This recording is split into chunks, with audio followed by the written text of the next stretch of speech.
La quête de Mangor, partie 2. Il était une fois une colline magique. Sa magie se manifestait de manière un peu particulière. La colline semblait choisir à qui elle accordait ses bienfaits. Ainsi, les gens venaient faire leurs demandes, mais sans jamais être sûrs d'être exaucés, et même ceux qui l'étaient ne s'en rendaient pas compte tout de suite. La colline était posée au milieu d'une plaine verdoyante où poussaient blé, avoine, tournesol, etc. Et la colline était entourée d'un petit bois. Ainsi, l'endroit paraissait tout à fait normal. Si on ne le savait pas, le lieu était parfait pour un pique-nique. Mais des phénomènes étranges s'y passaient. Un jour de grand soleil, il pleuvait uniquement sur la colline. La foudre, malgré les arbres, tombait toujours sur le sommet de la colline.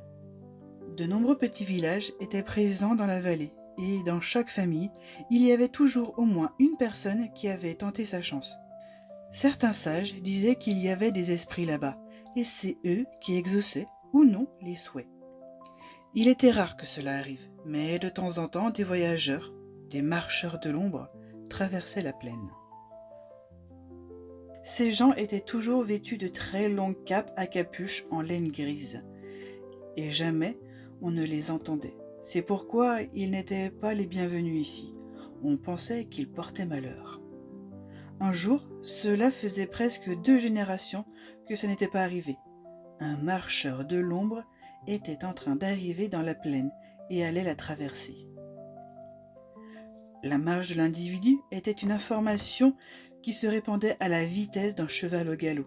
Ainsi, quand la personne fit son arrivée dans le premier village, ce fut une allée de murmures qui l'accueillit et l'escorta jusqu'à l'auberge. L'auberge était un endroit chaleureux où l'on pouvait y manger, boire et dormir. Les gens des alentours aimaient s'y retrouver pour partager les dernières informations autour d'un verre. Le tenancier était un homme grand et fort, mais doux comme un agneau, souriant tout le temps et avec beaucoup de culture, acquise au fur et à mesure des années passées à discuter. Quand l'inconnu entra dans l'établissement, toutes les conversations cessèrent et tous les regards se tournèrent vers la porte. Le marcheur, qui avait l'habitude de ce genre de réaction, n'y prêta pas attention et s'installa sur l'une des chaises hautes en bois près du bar. Une main longue et fine sortit de sous la cape et, d'un geste rempli d'élégance, fit tomber sa capuche sur ses épaules. Un murmure de surprise parcourut le client qui se trouvait là. Derrière les vitres crasseuses qui donnaient sur la rue, s'amassaient des visages qui essayaient de voir ce qui se passait à l'intérieur. Le vagabond redressa la tête et, de ses yeux verts, fixa le tenancier, qui, une fois passée la surprise, reprit ses esprits et s'adressa à l'inconnu. « Bonjour et bienvenue !» tout en faisant un signe discret aux autres clients pour qu'ils reprennent leurs activités. « Qu'est-ce que je peux faire pour vous ?»« Bonjour, » répondit le marcheur. « Je prendrai bien de votre ragoût et une chambre pour la nuit, » fit-il avec un grand sourire qui dévoila ses dents blanches. « Bien sûr, et désolé pour l'accueil, nous n'avons jamais de visite des autres peuples, même si nous connaissons leur existence, ajouta-t-il précipitamment. Ne vous en faites pas, j'ai l'habitude, je voyage beaucoup. Qu'est-ce qui vous amène chez nous ? La fille d'un roi lointain est malade et a besoin d'une fleur spéciale, mais je ne sais où la trouver. Ni la fleur, ni la princesse, avoua-t-il d'un sourire un peu honteux. Alors, comment avez-vous su ? Je suis le manipulateur de runes de ma tribu, et il m'a été révélé que je devais mener cette quête pour prouver ma bravoure. D'accord. Si je peux vous être utile, j'en serai très honoré. Merci, vous êtes très généreux. Savez-vous s'il y a une source de magie par ici ? Je ne sais pas si c'est une source, mais à 3 jours de marche vers le nord, il y a la colline des Mimosas. On dit que des choses étranges s'y passent. Merci beaucoup. Tenez pour vous, et offrez à boire à tous ces gentilshommes, dit-il en tendant un petit sac rempli de pièces d'or. Le tavernier essaya de refuser tout cet or. C'était beaucoup trop pour le repas et la chambre, mais l'inconnu s'obstina et laissa le sac sur le bar avant de prendre congé et monter dans la petite chambre.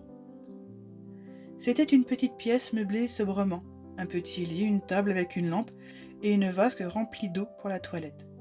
Le voyageur ôta sa cape et ses bottes pour les poser au pied du lit et se passa de l'eau sur le visage.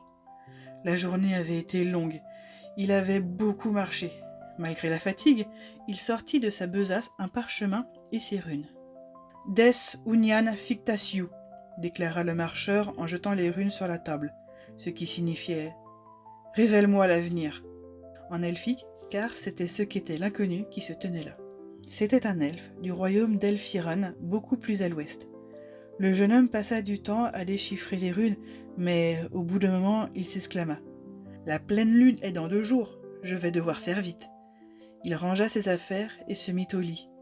Il ne lui fallut pas longtemps pour plonger dans un profond sommeil. La nuit était déjà bien avancée, mais la taverne n'avait pas encore fermé. 1 ou 2 clients s'éternisaient autour d'un jeu de cartes. Dans le fond, un homme aussi était resté. Il était assis dans le coin le plus sombre de la pièce, un verre à la main. Il pensait encore à cet étranger qui s'était présenté, et à son or. S'il avait pu en laisser autant au tavernier, il devait y en avoir encore plus dans sa chambre. Il devait aller voir ça. L'homme posa une pièce sur la table et se volatilisa. Agile comme un écureuil, personne ne se rendit compte de son départ. L'homme était sorti par la porte arrière qui donnait sur une petite cour. Tout vêtu de noir, on ne le voyait même pas se déplacer. Pourtant, avec beaucoup d'aisance, il se hissa sur le balcon du premier étage et, sans bruit, il marcha sur le petit toit pour examiner les chambres. Il ne lui fallut pas beaucoup de temps pour trouver la fenêtre qui donnait sur la chambre de l'inconnu. D'un coup sec de lame, il fit basculer le verrou de la fenêtre et put l'ouvrir délicatement. Le voleur se glissa à pas de loup dans la chambre plongée dans le noir. Sans bruit, il fouilla les lieux, mais il ne trouva rien. Il se dit que l'individu devait garder l'heure avec lui. Il approcha donc du lit. Il était désormais penché sur le lit, tout juste assez grand pour accueillir un homme. D'un geste qu'il voulut souple et délicat, il tira le drap. Mais à cet instant-là, dans le même mouvement du drap, l'elfe se redressa, un couteau à la main. Le couteau fit comme un éclair dans le noir. Le voleur n'eut pas le temps de réagir. La lame était déjà tout contre sa gorge et une goutte de sang commençait à perler. « Fuis maintenant, et que je ne te revoie pas, ou tu ne verras pas le soleil se lever » murmura l'elfe à l'oreille du voleur. Les yeux remplis d'effroi, le malfrat quitta la chambre en hâte. On ne l'y reprendrait pas de sitôt. Le reste de la nuit se passa sans encombre.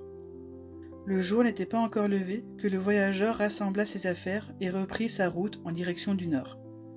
Juste avant de quitter l'auberge, il croisa le tenancier qui lui tendit un petit sac qui contenait quelques vivres, en lui demandant « Au fait, comment vous vous appelez ?»« Par chez moi, on m'appelle Agamon.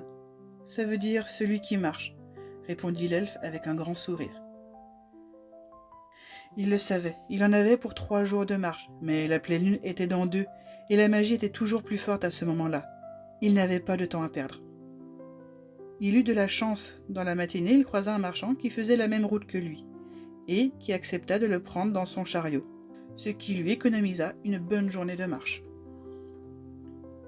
Dans le village où il arriva, Agamon ne trouva aucune place pour lui. C'est donc dans une étable, un peu en retrait du village, que les animaux se poussèrent pour lui laisser un peu de paille chaude.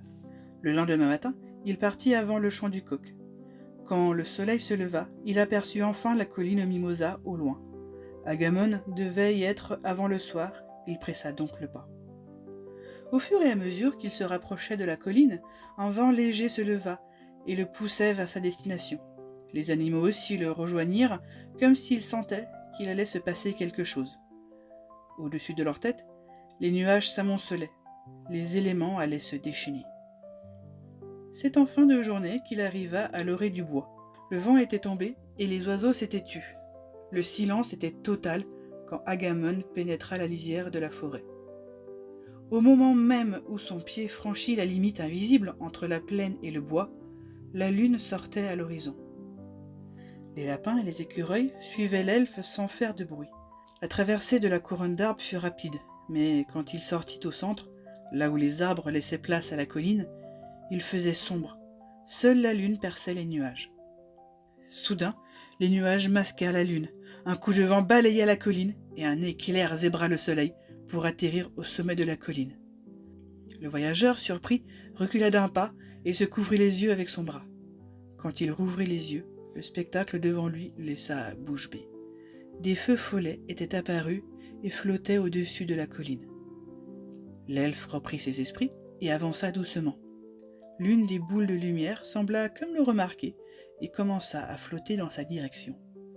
Quand l'orbe dorée arriva à quelques pas de lui, elle se stoppa.